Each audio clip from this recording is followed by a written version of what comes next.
Soy Rosa Zavala, estudiante de Psicología, Aula 104, materia psicoética. Tema a tratar: principios éticos para la investigación psicológica. Principios éticos. Su función dentro del proceso de razonamiento ético es la de ayudar al entendimiento, a comprender lo que implica la práctica concreta, la dignificación de la persona humana. Hacen de faro que ilumina aquellas formas de la práctica humana que favorecen a que impidan la dignificación del hombre. Son tres principios básicos que se manifiestan, se relevan o demuestran cómo llegar a la dignificación del ser humano. Entre los principios éticos tenemos el principio de la beneficencia, el principio de la autonomía y la inseparabilidad de los principios. Antes de hablar de los principios éticos, voy a hablar sobre la diferencia entre ética y moral. La moral se refiere a nuestra forma de actuar, por costumbre, por tradición o simplemente porque así se usa, sin preguntarnos si está bien o no. La ética es la reflexión que hacemos sobre una acción, al preguntarnos si es bueno o malo, correcto o incorrecto, justa o injusta. Muchas veces nos damos cuenta que no podemos hacer cosas que no son éticas. El principio de la beneficencia. Este principio lo que pretende es promover que las personas hagamos bien aquello que hacemos. Es el nivel más imprescindible y básico. Cuando una persona recurre a un profesional, tiene derecho a exigir, por lo menos, a no ser perjudicado con la acción de estos profesionales.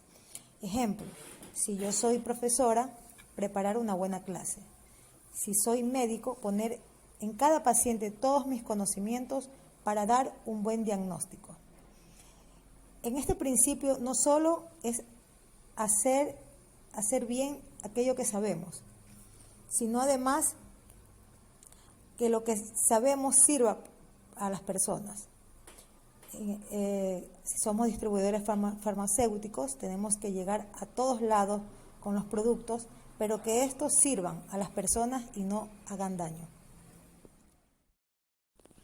Debo hacer el bien a la totalidad de la persona. Trata de satisfacer la necesidad que tiene todo individuo, de ser beneficiado en la totalidad de su ser, para recordar que su necesidad fundamental es la de incrementar su conciencia, su autonomía, su capacidad de convivir con los demás. La obligación moral del psicólogo es poner al sujeto en lugar de decidir por sí mismo. En condiciones normales, el deber de beneficencia del psicólogo consiste en ayudar con humildad y con los médicos técnicos a su disposición, a que la persona recupere o mantenga su autonomía, su conciencia y su capacidad de vivir armónicamente con los demás. El principio de la autonomía consiste en que los psicólogos reconocen el derecho de las personas a su privacidad y a su autodeterminación. Para Mill, dejar en manos de los individuos que ellos decidan cómo vivir sus vidas es lo mejor desde el punto de vista social, dado que cada uno es quien mejor conoce sus propios intereses. Para Kant, la autonomía se fundamenta en el hecho de que los agentes morales tienen dignidad, es decir, que no tienen precio y por lo tanto no pueden ser objeto de intercambio. Mill y Kant coinciden en pensar que la autonomía tiene que ver con la capacidad del individuo de autodeterminarse, ya sea porque nada interfiere en su decisión. Durante la práctica profesional, el psicólogo mantiene suficientemente informados a los usuarios tanto del propósito como de la naturaleza. Reconocen la libertad de participación que tienen los usuarios.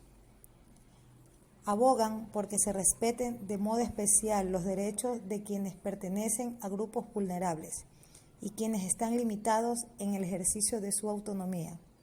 Son sensibles a la dinámica de la autoridad percibida y a su influencia sobre los usuarios.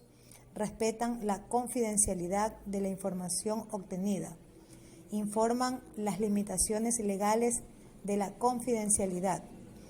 Están atentos a colocar los salvaguardias especiales. Cuentan con el consentimiento informado. Y sobre todo respetan los criterios morales, religiosos y culturales de sus usuarios. La inseparabilidad de los principios. El respeto por la autonomía, el principio de hacer el bien y el de justicia indican los deberes primarios de todo ser humano y los derechos inalienables de las personas y de los pueblos.